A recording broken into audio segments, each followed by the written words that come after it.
अस्सलामुअलैकुम दोस्तों, उम्मीद करता हूँ आप सभी दोस्त खैरियत से होंगे और मैं दुआ को हूँ अल्लाह पाक आप सभी दोस्तों को हिफाजत में रखे। मैं आपका दोस्त मुबशिर अली पीरज़ादा माशूक अली पीरज़ादा यूट्यूब चैनल की जानिब से दोस्तों आज मैं आप सभी दोस्तों के साथ अपने वाइल्ड पेयर, ठीक है, जो कि हमने 10 मुहर्रम 2019 को पकड़ा था, ठीक है, और इसे हमारे पास तकरीबन 5वां या 6ठा महीना है और सीज़न आते ही माशाल्लाह इसने अच्छे से क्रॉस होने के बाद 5 अंडे ले किए थे। ठीक है, मैंने आपको गुज़िश्ता वीडियोस में दिखाया कि इसने 5 अंडे ले किए। तो दोस्तों 6 मार्च 2020 को इसके हैचिंग पीरियड जो इसका 23 डेज़ से 25 डेज़ का था वो मुकम्मल हो चुका है और कल इसका पहला बेबी निकला था जो कि इसने ना जाने किस वजूहात की बिना पर इसने बाहर फेंक दिया था और वो बच्चा मुझे कुछ यहाँ पर मौजूद मिला। ये तो अल्लाह का करम हो गया कि मैं वक्त पर आ गया और ना जाने वो कब से वो बेबी धूप के अंदर पड़ा हुआ था। बहरहाल वो बेबी मैंने मूव कर दिया है अपने ब्रीडर पेयर की केज के अंदर। उसका एक बेबी किसी और हांडी में शिफ्ट करके इसका बेबी वहाँ मैंने शिफ्ट कर दिया है। अल्लाह उसे ज़िंदगी दे।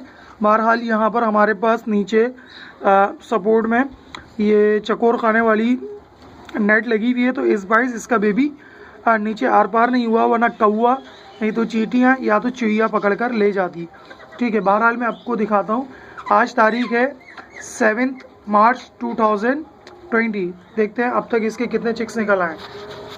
आज मैं बड़ा परेशान था पिछले 2 दिन से कि आया ये दूसरे बेबीज़ या जो मज़ीद बेबीज़ निकलने उनके साथ ये उस तरह की हरकत ना करे जैसा कि माजी में मेरा एक पेयर करता चला है।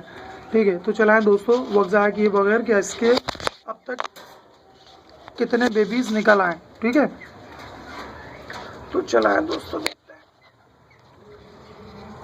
तो दोस्तों माशाल्लाह से इसका सेकंड बेबी निकला है। ठीक है, और ये माशाल्लाह पेट भी सही करा रही है, यहाँ दिख रहा है आपको। ठीक है, उस बच्चे के पोटे में दाना है और इसके मज़ीद 3 चिक्स जो है वो चटकने लगे, तो इंशाल्लाह उम्मीद है कि वो आज कल के दिन के वफ़े से निकल आएंगे। चला है मैं आपको इसका एक और मज़ीद बेबी दिखाता हूँ जो कि मैंने अपने ब्रीडर पेयर के केज के अंदर शिफ्ट किया था। पहले तो मैं इसका गेट बंद कर देता हूँ क्योंकि ये फ़ीमेल एक बार पहले भी उड़ चुकी है और तकरीबन दूसरे ही दिन वापस आ गई थी। ठीक है, हम इसे तंग नहीं करते क्योंकि क्या पता इसने आहट के बाइस अचानक जब निकली है तो इसका बेबी इसके फैदर को पकड़ के बाहर आ गिरा है। ठीक है, तो चलाएं दोस्तों मैं दिखाता हूँ जो मैंने बेबी इसका यहाँ शिफ्ट किया है। ऐसा आप लोग नहीं कीजिएगा, अगर आपका पेयर भरोसे लायक है यानी कि बच्चे फीड करा सकता है तो तभी आप ऐसा कीजिएगा, वरना ना कीजिएगा। ठीक है, क्योंकि ज़िंदगी का मामला है बेबी के। तो चलाएं दोस्तों, पहले तो हमारी ये रही सेकंड फीमेल और ये रही हमारी फर्स्ट फीमेल। इस फीमेल के 5 बच्चे निकले थे जो कि आपने माजी में देखे। ठीक है, लेकिन आपको यहाँ पर 6 बेबी नज़र आएंगे।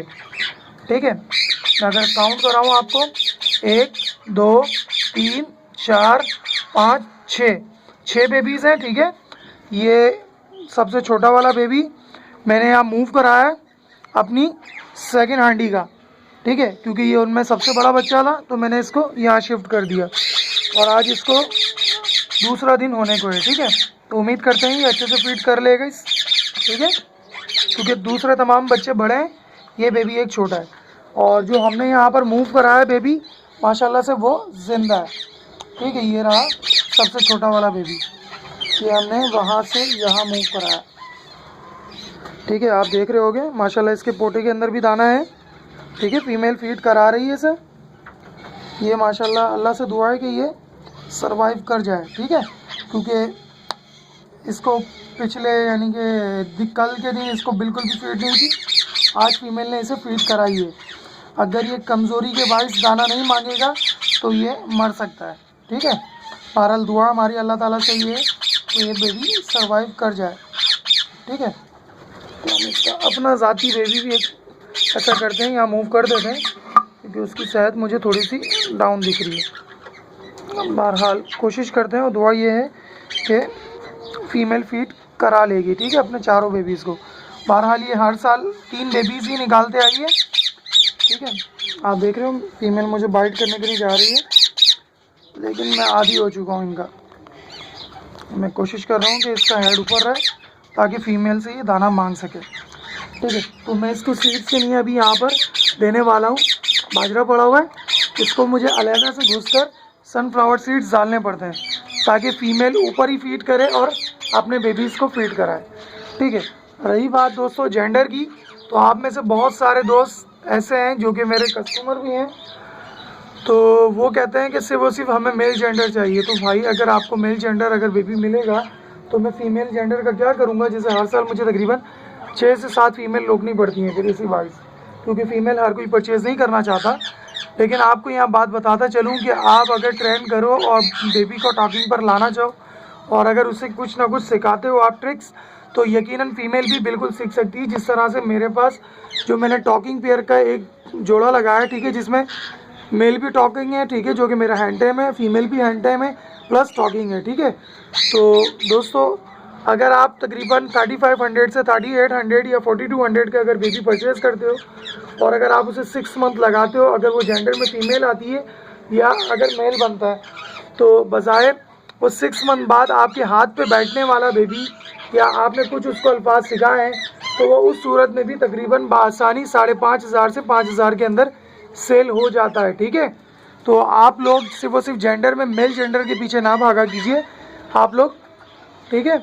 आप लोग लर्निंग के लिए लिए, ठीक है, जो आपका नसीब हो फिर आप उसको जैसे चाहे ट्रीट करो, जैसे चाहे आप सिखाओ, ठीक है। क्योंकि कई बार ऐसा होता है लोग मेल भी परचेज़ करते हैं और उसे वक्त नहीं दे पाते और वो जंगली हो जाता है। और याद रखिए कि हर तोता भी नहीं सीखता, सही है। तो लिहाजा अपने आप को पॉजिटिव रखिए और जो आपको मिले आप उस पर मेहनत कीजिए, ठीक है। उम्मीद करता हूँ आप मेरी बात को बेहतर तरीके से समझेंगे। तो इंशाल्लाह फिर हम मिलते हैं नेक्स्ट वीडियो में, जहां हम अपने ओल्ड पेयर की प्रोग्रेस देखेंगे, क्योंकि वो अब तक बड़े केजेस के अंदर ब्रीड करता है। अब इंशाल्लाह छोटे केज के अंदर देखते हैं, जिसकी हांडी हमने बाहर लगाई हुई है, क्योंकि उसके भी तकरीबन 3 से 4 दिन के अंदर बेबीज़ निकल आएंगे। तो जब तक दीजिए मुझे इजाज़त, अल्लाह निगहबान।